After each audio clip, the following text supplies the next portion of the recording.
వెనుకబడిన వర్గాల అభివృద్ధి కోసం కేంద్రం ప్రవేశపెట్టిన పథకం తమలాంటి పేదలకు వెలుగుల బాట అవుతుందని నమ్మిన కావడి పోసయ్య కుటుంబానికి అదే పథకం కన్నీటి గాథను మిగులుస్తోంది.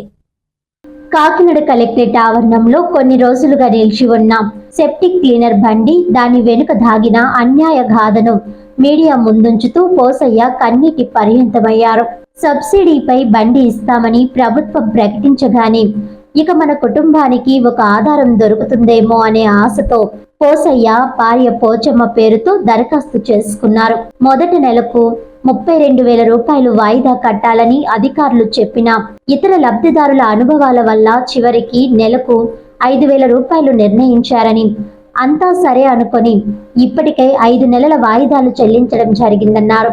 ఇదే సమయంలో ఒకరోజు ఆరోగ్యం బాగాలేక ఆసుపత్రిలో చికిత్స పొందుతూ ఉండగా ప్రాజెక్ట్ డైరెక్టర్ నుండి ఫోన్ వచ్చిందని, ఈ నేపథ్యంలో సార్ ఇప్పుడే వచ్చి వాయిదా కడతానని చెప్పిన ఆయన మాట వినకుండా బండి ఉన్న రిపేర్ షాప్ కు వెళ్లి ఎటువంటి సమాచారం లేకుండానే అధికారుల ఆదేశంతో బండిని తీసుకువచ్చి నేరుగా కలెక్టర్ ఆఫీసులో పెట్టేశారని తెలిపారు. నాడు ఇష్టం లేకపోయినా కట్టబెట్టారు. నేడు చుట్టుముట్టి సీజ్ చేశారు. నేను పేదవాడినని ఇలా చేయడమా అని పోసయ్య వేదనతో అన్నారు.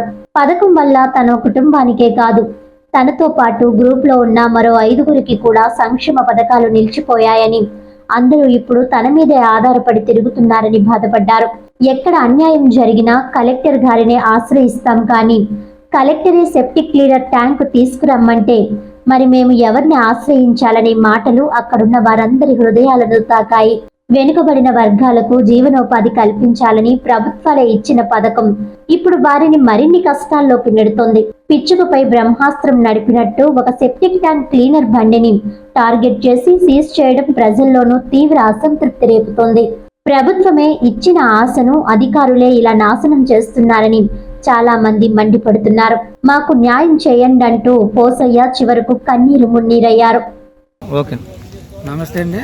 మాది పిఠాపురం జగ్గేశ్వరం అండి. నా పేరు కావడ పోసయ్య అండి.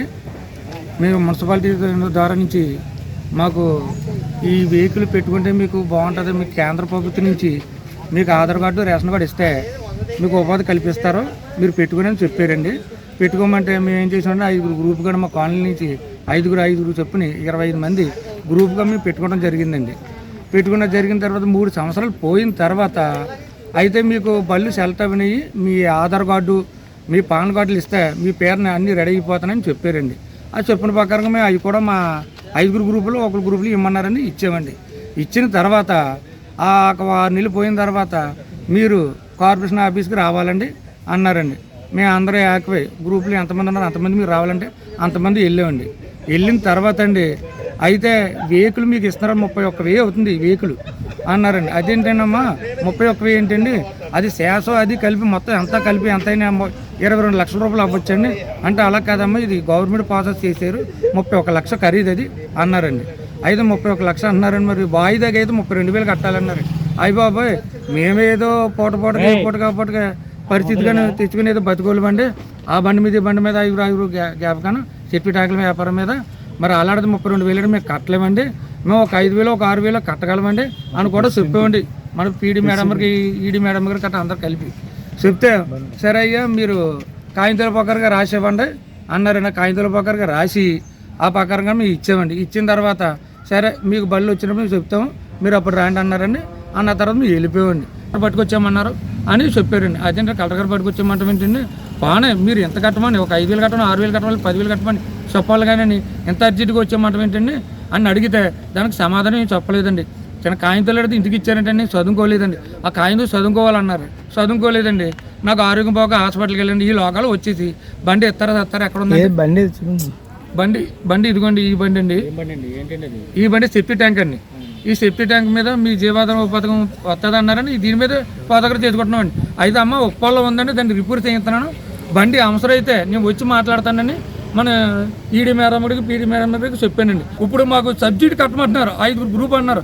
రేపు పొద్దున గవర్నమెంట్ ఇచ్చిన ఉపాధి పథకాలు ఏమైనా ఉంటే మాకు ఆగిపోతాయి కదండి. మరి ఆగిపోతాయి కాబట్టి మాది క్యాన్సిల్, ఆ పేర్లను క్యాన్సిల్ చేసేస్తే మా గవర్నమెంట్ పథకాలన్నా మేము అందుకుంటగా ఉంటుంది కాబట్టి మేము మాకు ఈ కష్టాన్ని గట్టెక్కించి మమ్మల్ని కోరాలని కోరుతున్నామండి ఈ ప్రభుత్వాన్ని.